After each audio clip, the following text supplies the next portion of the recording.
Oke, kita lanjutkan. Lalu yang menjadi pertanyaan, bagaimana cara membuat kalimat pasif dalam bahasa Inggris? Atau pertanyaan yang selanjutnya, apa sih ciri-ciri kalimat pasif dalam bahasa Inggris? Oke, akan kita bahas ciri-ciri kalimat pasif dalam bahasa Inggris dulu. Ciri-ciri kalimat pasif atau passive voice atau passive sentence dalam bahasa Inggris adalah yang pertama, subjeknya adalah sebagai penderita. Biasanya, subjek dalam kalimat pasif berupa benda, bukan manusia.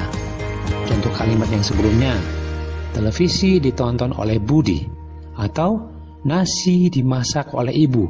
Di situ, subjeknya sebagai penderita dan biasanya berupa benda. Ciri yang kedua, sekaligus yang ketiga, yaitu kalimat pasif membutuhkan to be. Kali ini kita masih membahas kalimat pasif untuk bentuk sederhana, yaitu kalimat pasif bentuk simple present. Yang to be-nya adalah am, is, dan are. Dan ciri yang ketiga, kalimat pasif juga membutuhkan kata kerja bentuk ketiga atau verb 3 atau juga disebut dengan past participle. Mari kita lihat rumus atau pola kalimat pasif untuk tenses yang paling dasar, yaitu tenses simple present. Untuk kalimat yang berpola atau yang berbentuk positif, negatif, dan pertanyaan, kita lihat di sini semuanya menggunakan to be. Selalu muncul to be, is atau am atau are selalu muncul. Kemudian kita lihat untuk yang berbentuk negatif, selain kita masih membutuhkan to be, juga muncul kata not. Ini adalah ciri khas dari semua kalimat pasif yang memiliki bentuk negatif. Dan untuk yang berupa pertanyaan, jangan lupa selalu menggunakan tanda tanya di belakang kalimat. Dan untuk to be-nya, am atau is atau are tetap harus kita munculkan.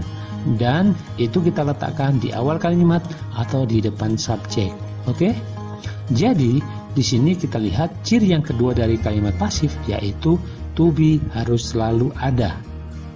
Kita perhatikan untuk polanya sekali lagi. Kita lihat di sini bahwa to be itu selalu muncul, baik itu dalam bentuk positif, bentuk negatif, atau interrogatif. Selalu muncul to be-nya.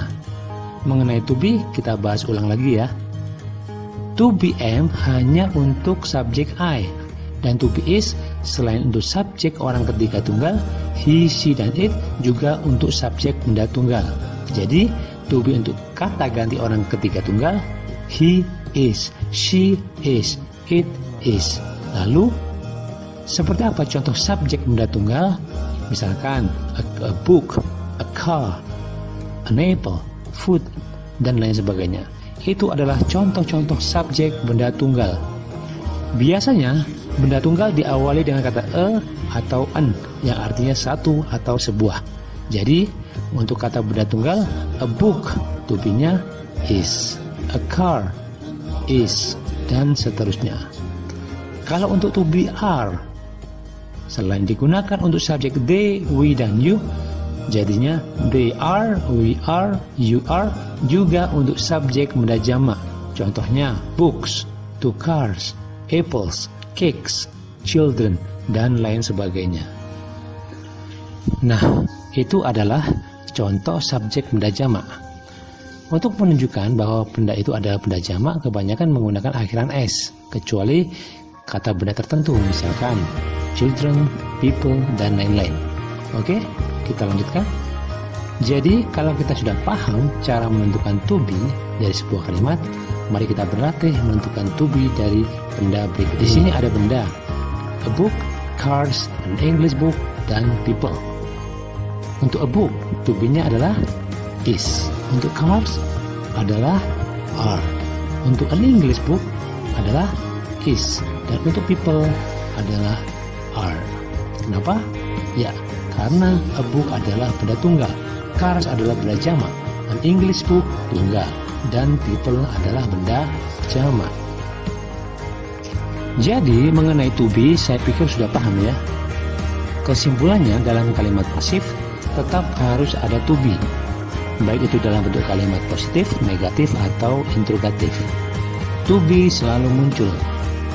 Selain membutuhkan to be, kalimat pasif juga membutuhkan kata kerja bentuk ketiga atau verb 3 atau kadang-kadang juga disebut dengan past participle. Nah, coba kita lihat polanya di sini.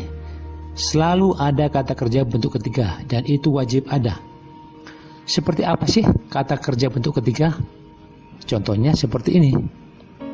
Ini adalah contoh kata kerja bentuk ketiga. Cooked, watched, met, written. Ada yang kata kerjanya diakhiri oleh huruf ed yang disebut dengan regular verb atau kata kerja beraturan. Ada juga yang tidak berakhiran ed yang disebut dengan kata kerja tidak beraturan. Ini yang perlu kita pahami. Kata kerja bentuk ketiga harus selalu ada dalam kalimat pasif. Jadi kita harus merubah dulu. Dari kata kerja bentuk pertama, kita rubah jadi kata kerja bentuk ketiga. Ini yang kita pakai untuk membentuk atau membuat kalimat pasif. Apakah kata kerja kedua itu tidak perlu kita hafalkan? Tetap kita juga harus menghafalkan kata kerja bentuk kedua. Karena kata kerja bentuk kedua juga digunakan untuk pembahasan yang lain, dalam tenses yang lain. Simple past tense misalkan. Jadi untuk membuat kalimat pasif, kita akan selalu membutuhkan kata kerja bentuk ketiga. Dan berarti kita harus hafal kata kerja bentuk ketiga tersebut. Bagaimana? Semakin paham? Nah, sekarang coba kalian sebutkan di sini bentuk ketiga dari kata kerja berikut ini. Di sini ada 5 kata kerja, yaitu clean, buy, eat, drink, dan take. Untuk membuat kalimat pasif berarti kita harus tahu bentuk ketiga dari kata kerja tersebut. Untuk kata kerja clean, bentuk ketiganya adalah cleaned. Kata kerja buy, bentuk ketiganya adalah bought. Eat, bentuk ketiganya adalah eaten. Drink, bentuk ketiganya adalah drunk. Dan take, bentuk ketiganya adalah taken. Nah, ini adalah contoh kata kerja bentuk ketiga yang akan kita gunakan pada kalimat pasif.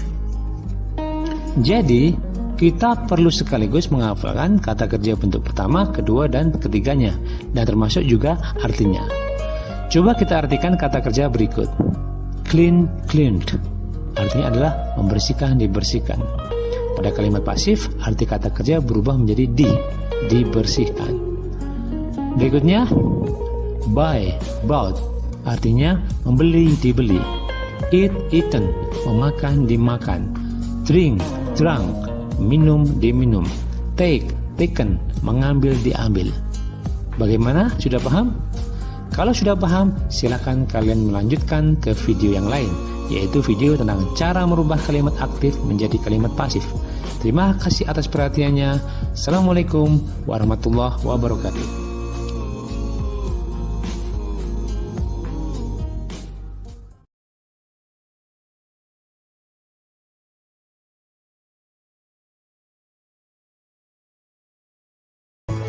Oke, kita lanjutkan. Lalu yang menjadi pertanyaan, bagaimana cara membuat kalimat pasif dalam bahasa Inggris? Atau pertanyaan yang selanjutnya, apa sih ciri-ciri kalimat pasif dalam bahasa Inggris? Oke, akan kita bahas ciri-ciri kalimat pasif dalam bahasa Inggris dulu. Ciri-ciri kalimat pasif atau passive voice atau passive sentence dalam bahasa Inggris adalah yang pertama, subjeknya adalah sebagai penderita. Biasanya, subjek dalam kalimat pasif berupa benda, bukan manusia. Contoh kalimat yang sebelumnya, televisi ditonton oleh Budi, atau nasi dimasak oleh ibu. Di situ, subjeknya sebagai penderita dan biasanya berupa benda. Ciri yang kedua, sekaligus yang ketiga, yaitu kalimat pasif membutuhkan to be. Kali ini kita masih membahas kalimat pasif untuk bentuk sederhana, yaitu kalimat pasif bentuk simple present. Yang to be-nya adalah am, is, dan are. Dan ciri yang ketiga, kalimat pasif juga membutuhkan kata kerja bentuk ketiga atau verb 3 atau juga disebut dengan past participle. Mari kita lihat rumus atau pola kalimat pasif untuk tenses yang paling dasar, yaitu tenses simple present. Untuk kalimat yang berpola atau yang berbentuk positif, negatif, dan pertanyaan, kita lihat di sini semuanya menggunakan to be. Selalu muncul to be, is atau am atau are selalu muncul. Kemudian kita lihat Untuk yang berbentuk negatif, selain kita masih membutuhkan to be, juga muncul kata not. Ini adalah ciri khas dari semua kalimat pasif yang memiliki bentuk negatif. Dan untuk yang berupa pertanyaan, jangan lupa selalu menggunakan tanda tanya di belakang kalimat. Dan untuk to be-nya, am atau is atau are tetap harus kita munculkan. Dan itu kita letakkan di awal kalimat atau di depan subjek. Oke? Jadi, di sini kita lihat ciri yang kedua dari kalimat pasif, yaitu to be harus selalu ada. Kita perhatikan untuk polanya sekali lagi. Kita lihat di sini bahwa to be itu selalu muncul, baik itu dalam bentuk positif, bentuk negatif, atau interrogatif. Selalu muncul to be-nya. Mengenai to be, kita bahas ulang lagi ya. To be am hanya untuk subjek I, dan to be is selain untuk subjek orang ketiga tunggal, he, she, dan it juga untuk subjek benda tunggal. Jadi to be untuk kata ganti orang ketiga tunggal, he is, she is, it is. Lalu seperti apa contoh subjek benda tunggal? Misalkan a book, a car, an apple, food, dan lain sebagainya. Itu adalah contoh-contoh subjek benda tunggal. Biasanya benda tunggal diawali dengan kata a atau an yang artinya satu atau sebuah. Jadi untuk kata benda tunggal, a book, to be-nya is, a car is, dan seterusnya. Kalau untuk to be are, selain digunakan untuk subjek they, we, dan you, jadinya they are, we are, you are, juga untuk subjek benda jamak. Contohnya books, two cars, apples, cakes, children, dan lain sebagainya. Nah, itu adalah contoh subjek benda jamak. Untuk menunjukkan bahwa benda itu adalah benda jamak, kebanyakan menggunakan akhiran s, kecuali kata benda tertentu, misalkan children, people, dan lain-lain. Oke, kita lanjutkan. Jadi, kalau kita sudah paham cara menentukan to be dari sebuah kalimat, mari kita berlatih menentukan to be dari benda berikut. Di sini ada benda, a book, cars, an English book, dan people. Untuk a book, to be-nya adalah is. Untuk cars adalah are. Untuk an English book adalah is. Dan untuk people adalah are. Kenapa?